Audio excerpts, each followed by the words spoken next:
hormones. I was very interested in neuroendocrinology because that's the interface between our consciousness and biology. And I was very interested in getting a fellowship with the most famous endocrinologist of our time at that time. I'm not going to go which year or who it was. He was the president of the Endocrine Society, which is the most prestigious thing you can be in that field.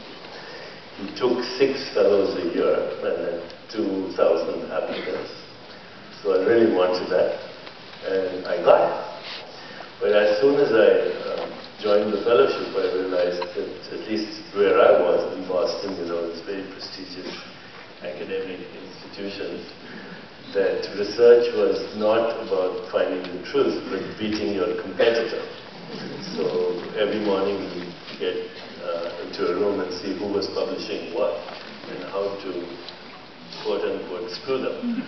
So I suddenly found myself extremely unhappy. In 3 weeks I was totally disillusioned. I was working with a person who was going to get the Nobel Prize, and I was in the best institution in the world, and I was totally miserable. So one day we were sitting in a conference, and 6 of us, the 6 fellows with our professor and medical students and residents, and he asked me a question. I still remember the question. He said, "Deepak, how many milligrams of iodine did Milne and Greer's rats get in the 58 paper?" So, it's obviously referring to an experiment that happened in 1958, where some rats were given iodine and then their pituitaries and thyroids were weighed. So I said, I think it was 2.3 milligrams, but it could be 2.2, let me check. And I reached for my briefcase, and he looked at me and he said, "My God, you should have that in your head by now." And so something snapped inside me. I took the briefcase and I dumped all my papers on his head. "Now you have that in your head." And I walked out.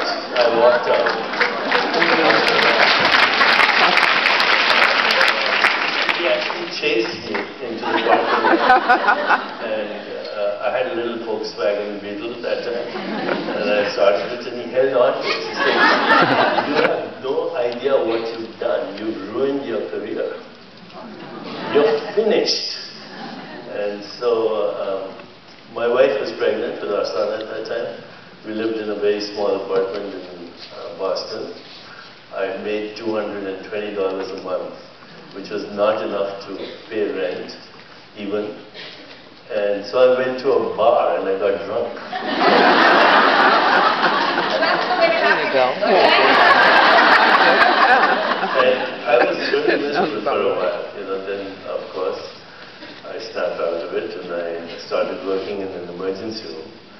And that's when I saw real patients and I saw real suffering and I saw real depression.